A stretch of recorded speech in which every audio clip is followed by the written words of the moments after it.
अपने आसपास की चीजों को देखें तो जितने भी पदार्थ होते हैं उन सभी पदार्थों को हम दो भागों में बांटते हैं, एक शुद्ध पदार्थ और दूसरे अशुद्ध पदार्थ। जो शुद्ध पदार्थ होते हैं उन्हें पुनः दो भागों में वर्गीकृत किया जाता है, तत्व और यौगिक। तत्व जो वस्तु जिस अवस्था में, जिस रूप में प्रकृति में एग्जिस्ट करता है, पाया जाता है, वह तत्व कहलाता है।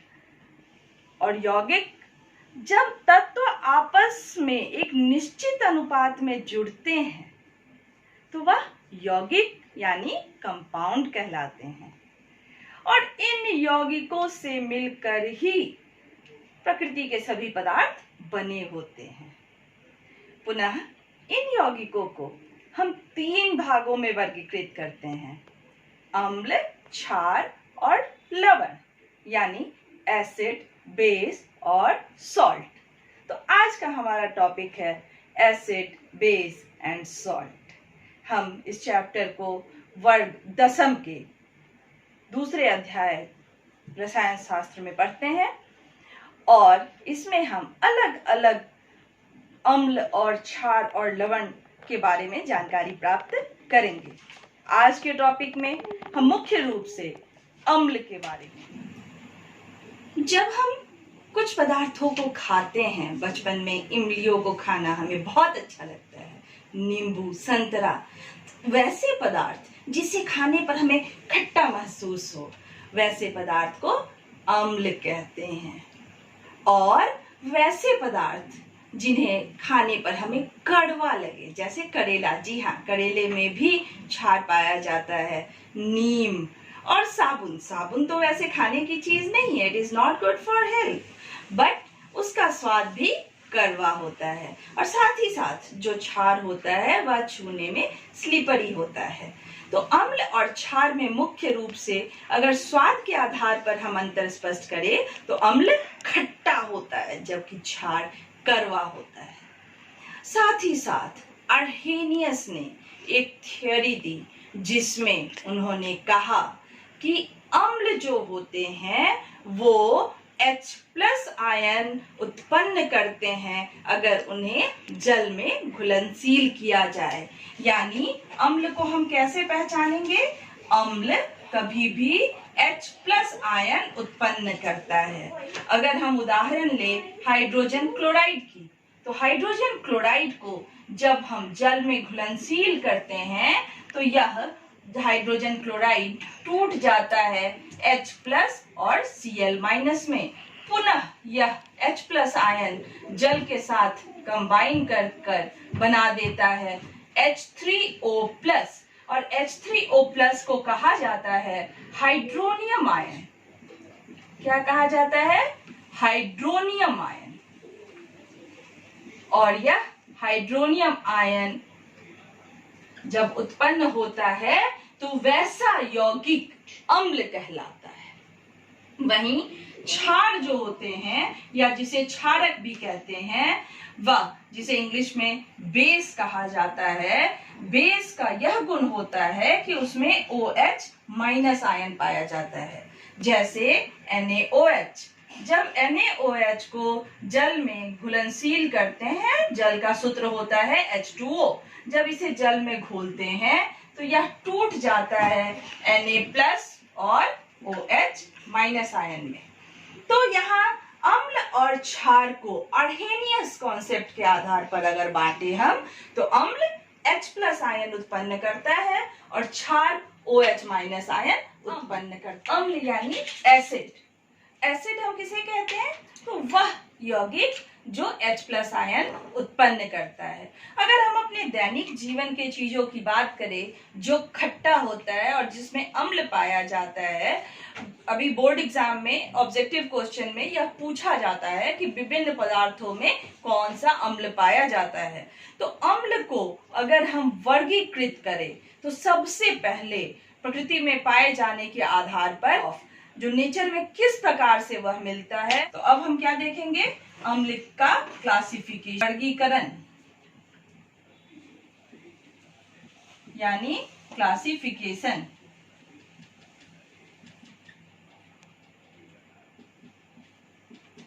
क्लासिफिकेशन का जो फर्स्ट टॉपिक है वह है on the basis of finding in nature, यानी प्रकृति में किस रूप से वह मिलते हैं, प्रकृति में उपस्थिति के आधार पर। इसके आधार पर अम्ल दो प्रकार के होते हैं। पहला होता है प्राकृतिक अम्ल, यानी नेचुरल अम्ल, नेचर में जिस रूप में यह अम्ल पाया जाता है। प्राकृतिक अम्ल को कार्बनिक अम्ल भी कहा जाता है, ऑर्गेनिक एसिड भी कहा जाता है। तो ऑर्गेनिक एसिड या प्राकृतिक अम्ल जो होते हैं वह प्रकृति में नेचुरल रूप से ये अम्ल पाए जाते हैं। जैसे सबसे पहला हम उदाहरण दिखाए, हमारे पास जैसे ये है विनेगर, विनेगर यानी सिरका। सिरका एक ऐसा पदार्थ है जिसमें यह किससे मिलकर बना होता है, एसिटिक अम्ल से मिलकर बना होता है। तो यहाँ से सिरका में एसिटिक अम्ल पाया जाता है। अब दूसरा उदाहरण हम ले नींबू में, नींबू में या संतरे में, यानी कोई भी खट्टा जो फल है उसमें कौन सा अम्ल पाया जाता है, सिट्रिक अम्ल, सिट्रिक एसिड। नींबू में कौन सा अम्ल पाया जाता है, सिट्रिक अम्ल। टमाटर में, टमाटर भी खट्टा स्वाद होता है और टमाटर में यह खट्टा स्वाद ऑक्सैलिक अम्ल की वजह से होता है। ये क्या है, इमली, इमली यानी टैमरिन, टैमरिन में, इमली में टार्टरिक अम्ल पाया जाता है।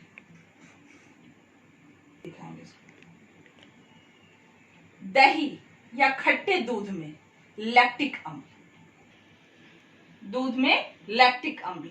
अब इसके बाद हम देखें बटर में, ये जो रैंसिड बटर है, बटर में ब्यूटायरिक अम्ल।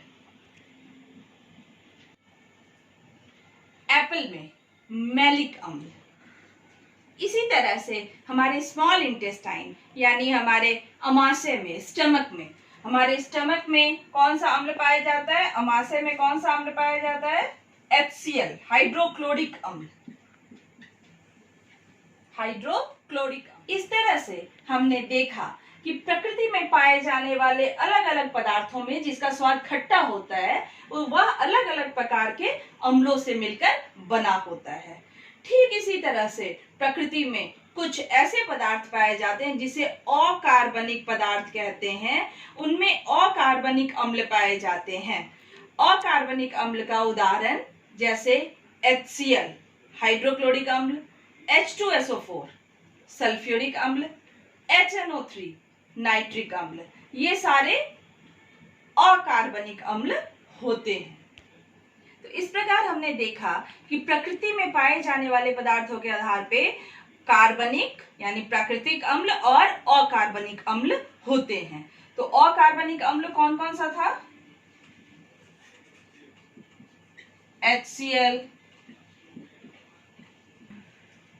हाइड्रोक्लोरिक अम्ल,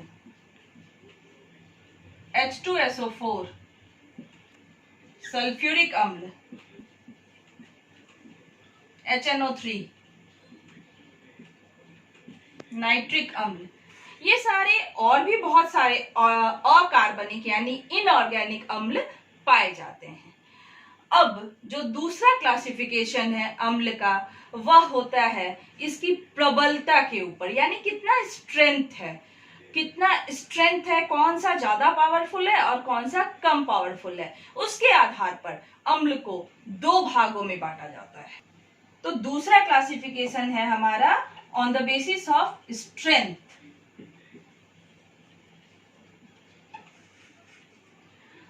स्ट्रेंथ के आधार पर अम्ल दो प्रकार के होते हैं, strong acid and weak acid, प्रबल अम्ल और दुर्बल अम्ल।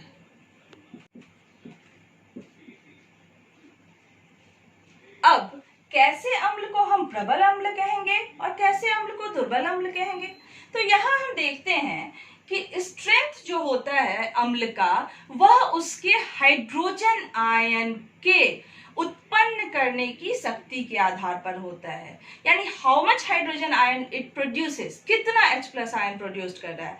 अगर कोई अम्ल कंप्लीटली डिसोसिएट हो जाता है, पूरी तरह अगर टूट जाता है अम्ल अपने आयंस में, तो उसे हम प्रबल अम्ल यानी स्ट्रॉन्ग एसिड कहेंगे। कंप्लीट आयोनाइजेशन ऑफ एसिड, पूरी तरह से वह अपने आयंस में टूट जाता है। और वहीं वीक एसिड जो होता है वह क्या होता है, वहां इनकम्प्लीट आयोनाइजेशन होता है, पूरी तरह से अम्ल नहीं टूटता है। वैसे अम्ल को हम वीक एसिड यानी दुर्बल अम्ल कहेंगे। जैसे स्ट्रॉन्ग एसिड जितने भी इनऑर्गेनिक एसिड होते हैं, इनऑर्गेनिक एसिड मुख्य रूप से प्रबल अम्ल यानी स्ट्रॉन्ग एसिड होते हैं। जैसे HCl, HCl कंप्लीटली आयोनाइज हो जाता है H+ और Cl- आयन में। H2SO4 यानी सल्फ्यूरिक अम्ल कंप्लीटली आयोनाइज हो जाता है 2H+ और SO4 2- में। HNO3 कंप्लीटली आयोनाइज हो जाता है H+ और NO3- में। वहीं एक ऐसा इनऑर्गेनिक अम्ल है, एक ऐसा अकार्बनिक अम्ल है जो दुर्बल अम्ल है, जिसका उदाहरण है कार्बनिक अम्ल। वह कौन सा अम्ल है, कार्बनिक अम्ल यानी H2CO3। वह है तो इनऑर्गेनिक एसिड लेकिन वो स्ट्रॉन्ग एसिड नहीं होता है। अब दुर्बल अम्ल की अगर हम बात करें तो जैसे एसिटिक अम्ल CH3COOH जो कहाँ पाया जाता है, सिरका में पाया जाता है। जब इसका आयनाइजेशन होता है तो ये टूट जाता है CH3COO- प्लस H+ आयन।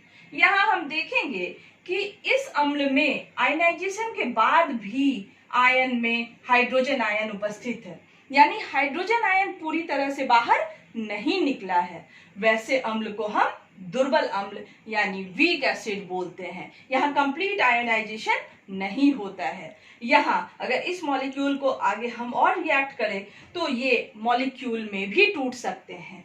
यानी प्रबल अम्ल जो होते हैं वह टूटने के बाद पूरी तरह से आयन में परिवर्तित हो जाते हैं, जबकि दुर्बल अम्ल यानी वीक अम्ल जो होते हैं वो आयन के साथ साथ यहाँ ये आयन में और मॉलिक्यूल में भी टूट सकता है, यानी ये आयन भी प्रोड्यूस करेगा और इसको अगर डिसोसिएट करें हम लोग तो ये कार्बन डाइऑक्साइड गैस भी बाहर निकालता है। तो ये आयन के साथ साथ अणु भी प्रदान करता है, मॉलिक्यूल भी प्रदान करता है, यानी यहाँ डिसोसिएशन के बाद आयन और अणु भी रहता है, जबकि स्ट्रॉन्ग एसिड में सिर्फ और सिर्फ आयन होता है। यहाँ इसका अम्ल का कंप्लीट आयोनाइजेशन यानी पूरी तरह से ये टूट जाता है अपने आयंस में, जबकि वीक एसिड का क्या होता है, इनकम्प्लीट आयोनाइजेशन होता है, पूरी तरह से पूर्ण रूप से यह आयन में विभाजित नहीं होता है। यह अंतर है स्ट्रॉन्ग एसिड और वीक एसिड में। अब तीसरा क्लासिफिकेशन है on the basis of basicity. अब बेसिसिटी यहाँ क्या होता है, बेसिसिटी वर्ड का मतलब होता है कि जब अम्ल, अभी हमने देखा कि कोई भी अम्ल जो है वह टूटकर आयन उत्पन्न करता है, तो जितना नंबर ऑफ H+ आयन उत्पन्न करेगा वह उसका बेसिसिटी कहलाता है, यानी number of replaceable H+ ion. किसी भी अम्ल से कितना हाइड्रोजन आयन निकल रहा है वह उसका बेसिसिटी कहलाता है। जैसे HCl में 1 हाइड्रोजन आयन निकल रहा है तो इसका बेसिसिटी कितना हो गया, 1 हो गया, इसका बेसिसिटी 1 हो गया। H2SO4 में 2 आयन निकल रहा है तो इसका बेसिसिटी 2 हो गया। H3PO4 में 3 हाइड्रोजन आयन निकल रहा है तो इसका बेसिसिटी 3 हो गया। H3PO4 यानी फॉस्फोरिक अम्ल, फॉस्फोरिक अम्ल में कितना हाइड्रोजन आयन निकल रहा है, 3 हाइड्रोजन आयन निकल रहा है तो इसका बेसिसिटी हो गया 3। तो इसी तरह से on the basis of basicity अम्ल को हम लोग बांटते हैं। पहला टाइप होता है मोनो बेसिक एसिड। मोनो का अर्थ होता है 1 और बेसिक मीन्स बेस, यानी 1 हाइड्रोजन आयन वह बाहर निकालता है। तो मोनोबेसिक एसिड का उदाहरण क्या हो गया, HCl। दूसरा होता है डाइबेसिक एसिड। डाइबेसिक एसिड का उदाहरण क्या हो गया? H2SO4। इसका बेसिसिटी है 2, इसलिए इसे हम कहते हैं डाइबेसिक एसिड, क्योंकि 2 हाइड्रोजन आयन यहां से निकलता है। तीसरा होता है ट्राइबेसिक एसिड। ट्राइबेसिक एसिड का उदाहरण क्या हो जाएगा? H3PO4 यानी फॉस्फोरिक अम्ल। तो यहाँ इसमें 3 हाइड्रोजन बाहर निकल रहा है, इसलिए इसे ट्राइबेसिक एसिड कहते हैं। अब क्या ये बता सकते हो कि CH3COOH यानी एसिडिक अम्ल कौन सा एसिड होगा? बिल्कुल सही, उसमें 1 हाइड्रोजन आयन बाहर निकल रहा है, इसलिए वह मोनो बेसिक एसिड होगा। CH3COOH मोनोबेसिक एसिड होगा। HNO3 मोनोबेसिक एसिड होगा। H2CO3 carbonic acid dibasic acid होगा। H2SO3 जहां 2 हाइड्रोजन में रहेगा रिप्लेसेबल हाइड्रोजन आयन, वो डाइबेसिक एसिड होगा। अम्ल को चौथे प्रकार से विभाजित किया जाता है, वर्गीकृत किया जाता है, उसमें उपस्थित जल के मात्रा के आधार पर, यानी उसमें कितना पानी, वाटर कितना अवेलेबल है, इसके आधार पर अम्ल को बांटा जाता है। तो on the basis of presence of water, that means dilution, इसके बेसिस पर हम देखते हैं पहला जो प्रकार होता है वह होता है डाइल्यूट एसिड, जिसे हिंदी में तनु अम्ल कहते हैं। तनु अम्ल, तनु अम्ल का मतलब होता है कि उसमें जल की मात्रा अधिक होती है, वाटर एक्सेस क्वांटिटी में होता है, पानी की मात्रा इसमें अधिक होती है। और दूसरा होता है कंसंट्रेटेड एसिड। कंसंट्रेटेड एसिड यानी सांद्र अम्ल।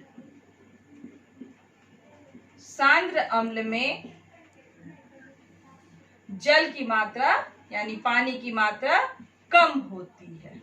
तो सांद्र का मतलब हुआ कि जल की मात्रा कम होगी, और डाइल्यूट का मतलब होता है कि उसमें जल की मात्रा, पानी की मात्रा अधिक होगी। जैसे अम्ल में अगर 10 ml अम्ल में अगर हम 10 ml जल मिलाएं तो वह नेचुरली सांद्र होगा, और अगर उसमें 10 ml में 90 ml जल मिला दे तो वो तनु हो गया, यानी जल की मात्रा अधिक हो गई। तो इस प्रकार से हर एक अम्ल को हम सांद्र और तनु बना सकते हैं। अगर सांद्र है तो उसमें जल मिलाकर उसे तनु अम्ल में यानी डाइल्यूट कर सकते हैं, डाइल्यूट एसिड में कन्वर्ट कर सकते हैं।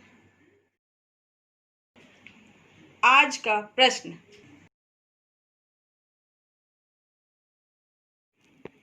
इस तरह से आज हमने अम्ल क्षार लवण चैप्टर के अंतर्गत अम्ल यानी एसिड के बारे में जाना, एसिड की परिभाषा, एसिड का वर्गीकरण, और एसिड प्रकृति में किन किन पदार्थों में किन किन नामों से जाना जाता है, यह हमने देखा। अगले क्लास में हम अम्ल के प्रॉपर्टीज यानी उनके गुणों के बारे में देखेंगे कि उनके भौतिक गुण क्या है और उनके रासायनिक गुण क्या होते हैं।